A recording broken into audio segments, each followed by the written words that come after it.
નમસ્કાર મિત્રો, લગભગ ઘણા ખરા ઘરોની અંદર પીવાના પાણી માટે આરઓ મશીન્સ એટલે કે રિવર્સ ઓસ્મોસિસના વોટર ફિલ્ટર હશે. એ વોટર ફિલ્ટરથી શું ફાયદો થાય, શું નુકસાન થાય અને જો તમે આરઓનું પાણી પીતા તો તમારે શું ધ્યાન રાખવું જોઈએ, એ ત્રણ બાબતમાં ચર્ચા કરવી છે. સૌપ્રથમ આ મશીન કઈ રીતે કામ કરે છે એ બાબતમાં ચર્ચા કરીએ. આ જે પાણી આવે છે આપણા ઘરની અંદર, જેની અંદર કંઈ કચરું હોય, થોડા ઘણા TDS આપણે કે ટોટલ ડિઝોલ્વ સોલિડ એટલે ઘણા બધા કેમિકલ્સ કે રસાયણો ઓગળેલા હોય, એ જ્યારે અંદર નાખવામાં આવે તો વચ્ચે આ આરઓની મેમ્બ્રેન આવે. સાદી ભાષામાં મેમ્બ્રેન ગરણું છે, પણ જેની અંદર કાણાઓ ખૂબ જ નાના છે. કેટલા નાના? 0.0001 માઇક્રોનના. આપણો એક વાળ હોય એ 70 માઇક્રોનનો હોય. તમે સમજી શકો કે આ કેટલી નાની સાઈઝના હોલ હોય. એટલે જ્યારે પાણી અહીંયાથી આવે છે અને બહાર ફિલ્ટર તેની સામે સારું ફિલ્ટર વોટર આપણને મળે, પણ નોર્મલી આટલા નાના કાણા હોય અને અહીંયા પાણીની સાંદ્રતા વધારે હોય એટલે કુદરતી રીતે પાણીની મૂવમેન્ટ આ દિશામાં થાય. આપણે એને ઓસ્મોસિસ કહેતા હોઈએ. રિવર્સ ઓસ્મોસિસ કરવા માટે એટલે કે ખરાબ પાણીમાંથી ચોખ્ખું પાણી છૂટું પાડવા માટે આપણે અહીંયાથી ઘણું પ્રેશર આપવું પડે. એટલે આ આપણી બેઝિક આરઓ સિસ્ટમ હોય છે. ભારતની અંદર આરઓ સિસ્ટમની જે શરૂઆત છે ને એ કેન્ટ કંપનીએ કરેલી. બેઝિકલી એનો જે માલિક હતા એના છોકરાને કઈ હિપેટાઇટિસ થયેલો. હિપેટાઇટિસમાં A અને E એ પાણી દ્વારા ફેલાતો હોય છે. એટલે એના બાળકને આ થવાથી એને એમ થયું કે મારે હવે એનું કોઈ સંશોધન કરી અને સોલ્યુશન લાવવું પડશે, અને પછી ભારતની અંદર એને આ આરઓ વોટરની શરૂઆત વેચવાની કરી, અને પછી ઘણી બધી કંપનીઓ અત્યારે છે. તો હવે આનાથી ફાયદો શું થાય? તો પહેલી વાત, આપણને પાણીમાં ત્રણ ચિંતા હોય. એક હોય બેક્ટેરિયા, વાયરસ એટલે કે ઇન્ફેક્શનની ચિંતા હોય. બીજું પાણીમાં કેમિકલ્સની ચિંતા હોય, પેસ્ટિસાઇડ્સની કેમિકલ. અને ત્રીજું કચરું હોય, પાર્ટિકલ્સ જેને કહેતા હોઈએ આપણે. તો આરઓમાં ફાયદામાં છે કે ત્રણેય વસ્તુમાંથી આપણને મુક્તિ મળે. બેક્ટેરિયા અને વાયરસ બંનેની સાઈઝ ઘણી નાની હોય તો પણ આરઓ કરવાથી એ ફિલ્ટર થઈ જાય, એ જ પાણીમાં આવે નહીં. એટલે જે રૂટીન જે આપણે કમળો કહેતા હોય ને, જે ઘરમાં લોકોની રૂટીન થતો હિપેટાઇટિસ A અને E હોય એ પાણીમાંથી મોટા ભાગે થાય, એ પ્રશ્ન આપણો સોલ્વ થઈ જાય. ગેસ્ટ્રોનો પ્રોબ્લેમ હોય, ડાયરિયા વારંવાર થતા, એ પ્રશ્ન સોલ્વ થઈ જાય.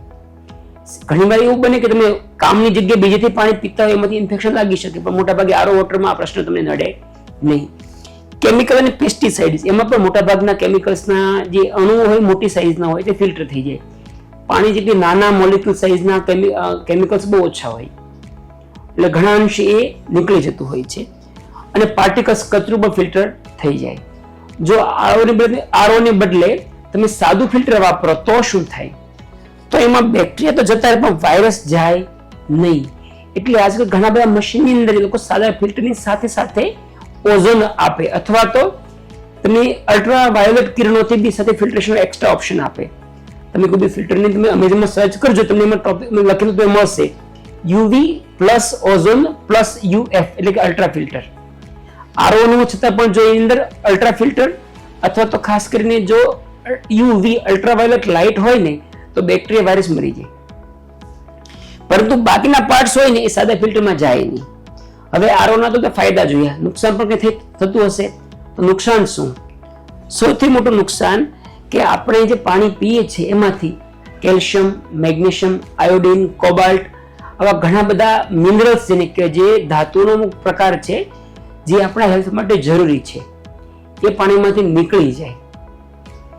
કેલ્શિયમ સપોઝ હોય તો એ બધો તો આપણને ખોરાકમાંથી ન મળે, થોડું ઘણું પાણીમાંથી બી મળતું હોય. એમ રૂટીન સાદું જે પાણી હોય એમાં કેલ્શિયમ 20 થી 50 મિલીગ્રામ હોય 1 લીટરની અંદર, અને મેગ્નેશિયમ 10 થી 30 મિલીગ્રામ હોય.